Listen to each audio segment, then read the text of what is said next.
English verb की form. तो चलिए हम सीखते हैं। देखिए, पहले हम उसकी हिंदी मीनिंग देखेंगे, उसके बाद तीनों फॉर्म की बात करेंगे। तो चलिए देखिए, लिखा है एराइज। एराइज का मतलब होता है उठना। एराइज का मतलब होता है उठना। आस्क का मतलब पूछना होता है, ठीक है।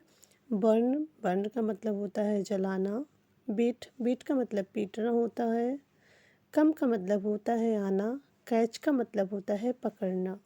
अब देखिए, एराइज का सेकंड फॉर्म एरोज है, थर्ड फॉर्म एरेजन है। आस्क का सेकंड फॉर्म आस्क्ड और थर्ड फॉर्म आस्क्ड ही है। बर्न का बंट, बंट, बंट। बीट का बीटन, बीटन, ठीक है। कम का come, came, come. Catch, caught, caught. देखिए, इसे अगर हम गा के बोलना सीखें तो हमें जल्दी याद होगा, ठीक है। इस तरह से arise, arose, arisen, ask, asked, asked, burn, burnt, burnt, beat, beaten, beaten. Come, came, come. Catch, caught, caught. तो चलिए हम अगला पेज देखते हैं। देखिए, यहाँ पे लिखा है क्राई। क्राई का मतलब रोना होता है, ठीक है। तो क्राई का मतलब रोना होता है। से का मतलब होता है कहना। से का मतलब कहना होता है। सिंग का मतलब होता है गाना। बाय का मतलब खरीदना होगा। प्ले का मतलब होता है खेलना। अब देखिए, इनके फॉर्म हम देखते हैं। तो यहाँ पे मैंने जो है 4 फॉर्म्स दिया है आपको। देखिए, क्राई, क्राइड, क्राइड, ठीक है। थर्ड और सेकेंड फॉर्म, सेकेंड और थर्ड फॉर्म दोनों की स्पेलिंग एक ही है। क्राइंग, CRYING, ING लग गया है, ठीक है।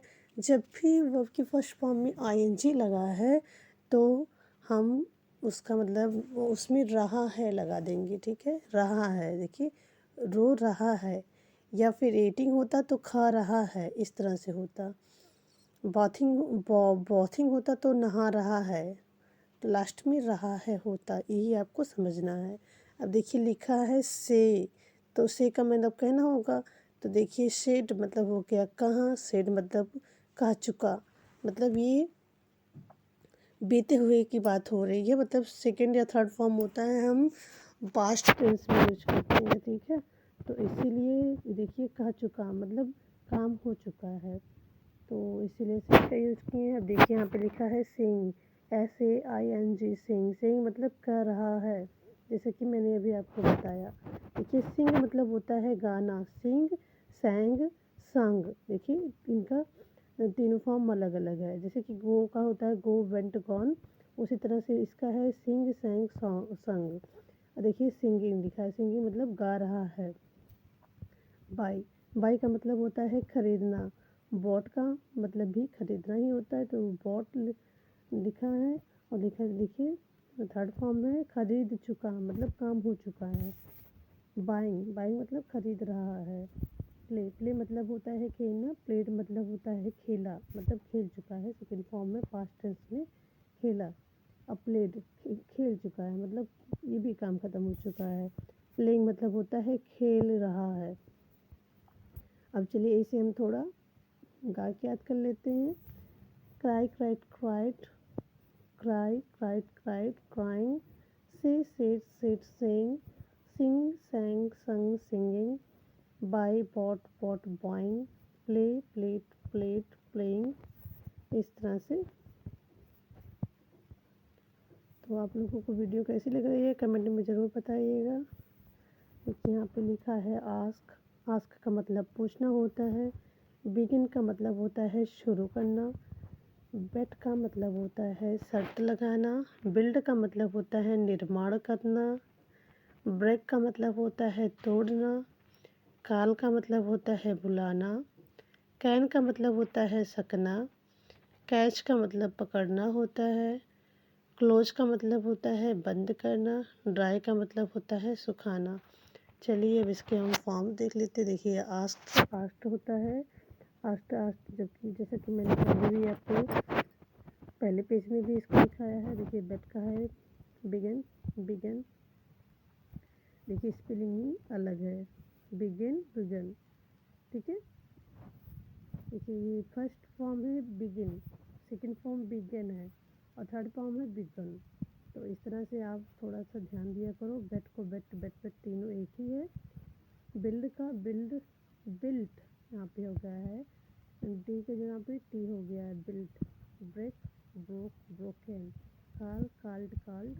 Can, could, could. Catch, caught, caught. Close, closed, closed. Dry, dried, dried. चलिए थोड़ा फ्लो में याद कर लेते हैं। Asked, asked, asked. Begin, begin, begin. Bet, bet, bet. Build, build, build. Break, broke, broken. Call, called, called. Can, could, could. Catch, caught, caught. Close, closed, closed. Dry, dried, dried. Video कैसी लग रही है comment में ज़रूर बताइएगा। Video अच्छी लगी हो तो लाइक ज़रूर कर दें। अब देखिए यहाँ पे और भी कुछ वर्ड्स हैं थोड़ा, और इसमें पांचों फॉर्म दिखाए गए हैं, ठीक है, पांचों फॉर्म। तो लिखा है asked, asked, asked, asking, ask, ठीक है। Buy, bought, bought, buying, buys. Come, came, come, coming, comes. Drink, drank, drunk, drinking, drinks. Eat, ate, eaten, eating, eats. Feel, felt, felt, feeling, feels. Go, went, gone, going, goes. Help, helped, help, helping, helps. Kill, killed, killed. Killing, kills. Laugh, laughed, laughed. Laughing, laughs. See, saw, seen, seeing, sees, ठीक है। Play, played, played, playing, plays।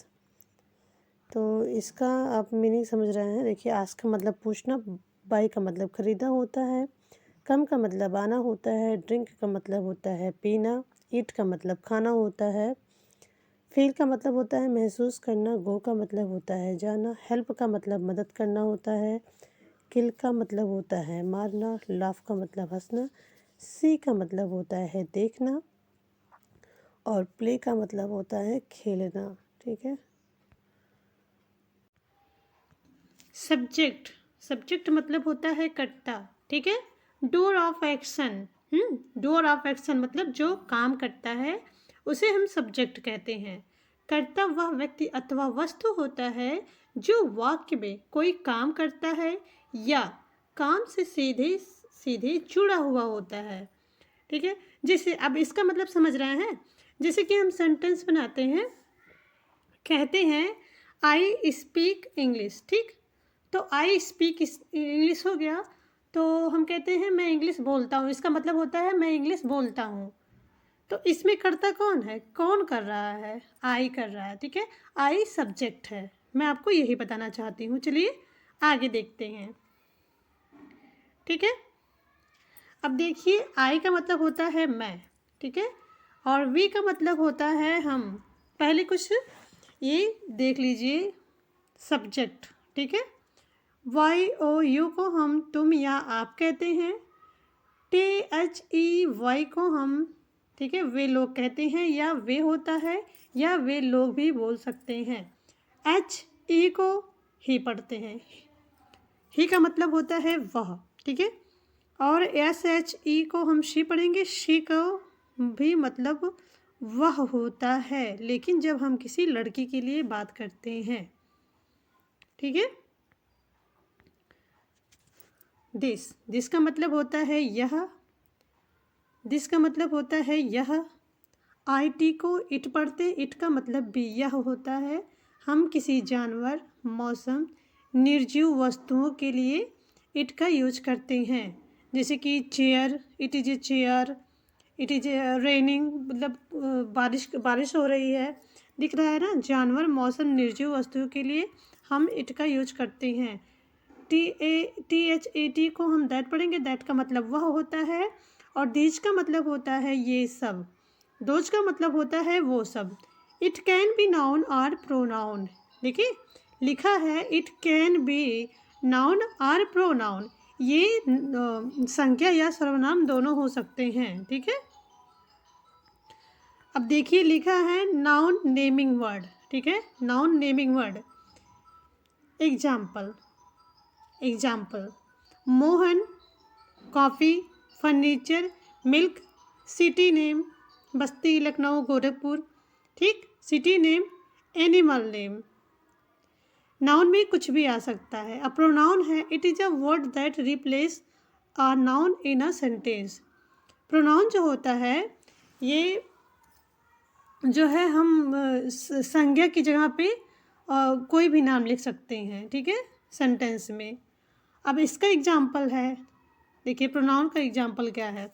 Noun में हम नाम लिखते हैं किसी का, जैसे Mohan, copy, furniture, milk, city name, animal name. अब ये प्रोनाउन है। प्रोनाउन क्या है? I, he, she, it, we, they, her, him, them, ठीक है, ETC, इस तरह के वर्ड होते हैं। अब लिखा है trick to find out subject, ठीक है। अब हमें सब्जेक्ट ढूंढना है, ठीक है। अभी बताते हैं कि ये क्या इसका क्या मतलब होगा, अभी बताते हैं। जैसे देखिए, हु का मतलब होता है कौन। जब हम किसी पर्सन के बारे में बात करते हैं, किसी पर्सन की बात करेंगे। और व्हाट हो मतलब होता है क्या, जैसे हम किसी थिंग की बात करते हैं, ठीक है, तो उसी को हम कहते हैं, ठीक, समझ रहे हैं। Trick to find out the subject. अब इसमें सब्जेक्ट अभी हम बताते हैं आपको, सब्जेक्ट कहाँ है। देखिए लिखा है मैं क्रिकेट खेलता हूँ, मैं क्रिकेट खेलता हूँ। अब मैं की इंग्लिश होती है आई, ठीक है। क्रिकेट की इंग्लिश होगी, क्रिकेट लिखता है, खेलता हूँ, खेलता हूँ की इंग्लिश होती है प्ले, ठीक है, प्ले। तो आई को हम, देखिए आई क्या बताए हो ना, आई को हम सब्जेक्ट बोलेंगे, सब्जेक्ट। और क्रिकेट है, हु, कौन खेलता है, मैं, कौन खेलता है, मैं खेलता हूँ। क्रिकेट से पता चला कि सब्जेक्ट कौन है, कौन खेलता है। जो करेगा वही करता है, ठीक है, जो करेगा वही करता है, और जो किया वही क्रिया है। इसका मतलब आप ही समझो। सीता स्कूल जाती है, सीता स्कूल जाती है। सीता देखिए सब्जेक्ट हो गई, Sita goes to school, Sita goes to school, ठीक है। अब यहाँ पे हु मतलब होता है कौन, हम किसी पर्सन की बात कर रहे हैं, ठीक है, किसी पर्सन की बात कर रहे हैं। स्कूल कौन जाएगा, कोई लड़की या लड़का जाएगा, ठीक है।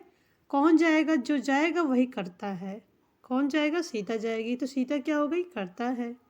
यही आप समझो। नेक्स्ट है, यह कलम अच्छी है, यह कलम अच्छी है। This pen is good, this pen is good, ठीक है, यह कलम अच्छी है। गुड, अब देखिए गुड, गुड हो गया हु, मतलब क्या अच्छा है, कौन अच्छा है, तब सब्जेक्ट दिस पेन। देखिए निर्जीव वस्तु की बात हो रही है, यहाँ पे ये दिखा रहा है कि निर्जीव वस्तु की बात हो रही है, तो सब्जेक्ट हो गया, ठीक है। सब्जेक्ट क्या हो गया, दिस पेन। चलिए, धूम्रपान सेहत के लिए हानिकारक है, धूम्रपान सेहत के लिए हानिकारक है। धूम्रपान को इंग्लिश में कहते हैं smoking is bad for health, ठीक है, हेल्थ, ठीक है, हेल्थ किस चीज़ से, स्मोकिंग से, तो स्मोकिंग इसमें सब्जेक्ट हो गया, यही आप समझो, ठीक है। मतलब सब्जेक्ट अधिकतर सेंटेंस के स्टार्टिंग में ही रहता है, ठीक है।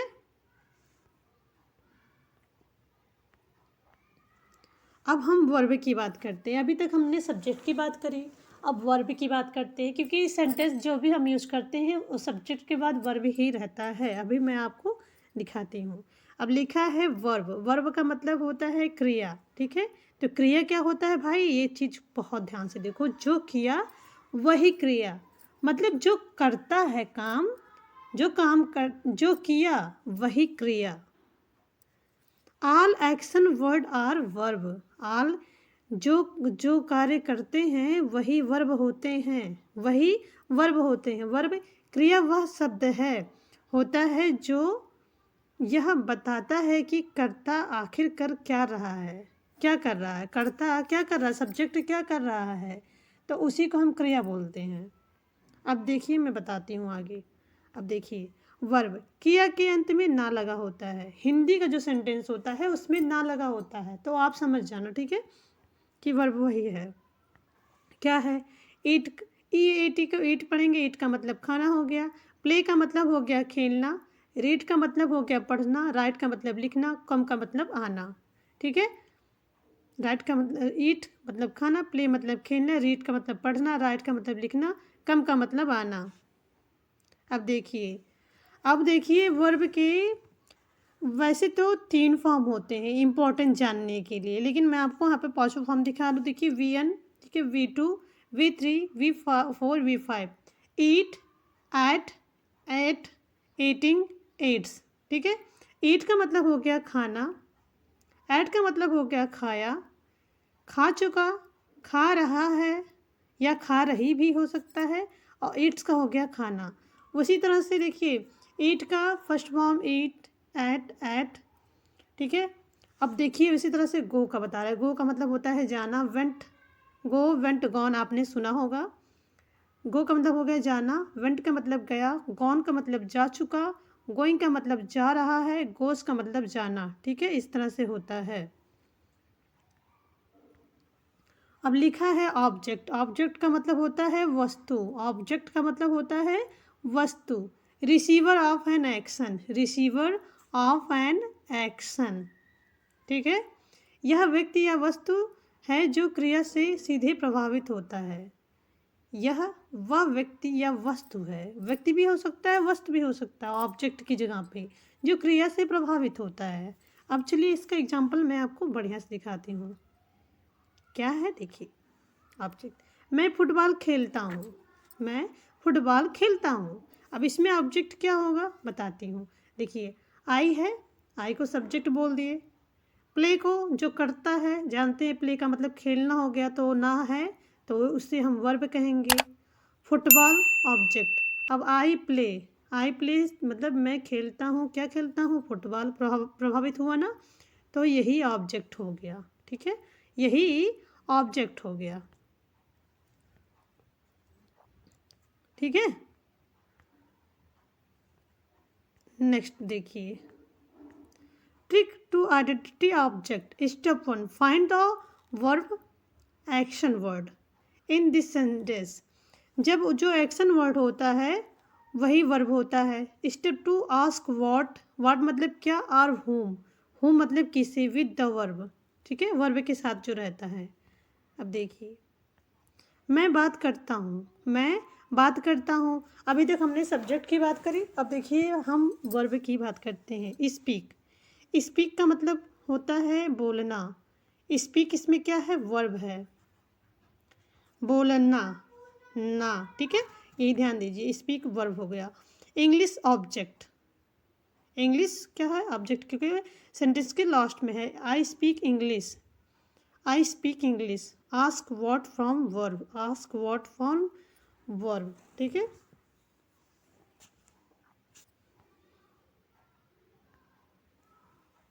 मैं उससे मिला, आई मेट हर। मैं उससे मिला, आई मेट हर। तो आई हो गया सब्जेक्ट, मेट हो गया वर्ब। आस्क हुम फॉर वर्ब, ठीक है, आस्क हुम फॉर वर्ब। हुम जैसे किसे, इसकी हिंदी होती है। अब देखिए आप लोगों को हम एक छोटा सा, आप लोगों को वीडियो कैसी लगी, समझ में आई या नहीं आई, कमेंट में ज़रूर बताइएगा। और ये आप लोगों के लिए एक छोटा सा जो है होमवर्क है, तो इसे आप बताइए। आई रीड अ लेटर, ये सेंटेंस में आपको खोजना है सब्जेक्ट, वर्ब एंड ऑब्जेक्ट। तो वीडियो कैसी लगी है, लाइक शेयर सब्सक्राइब जरूर करिएगा।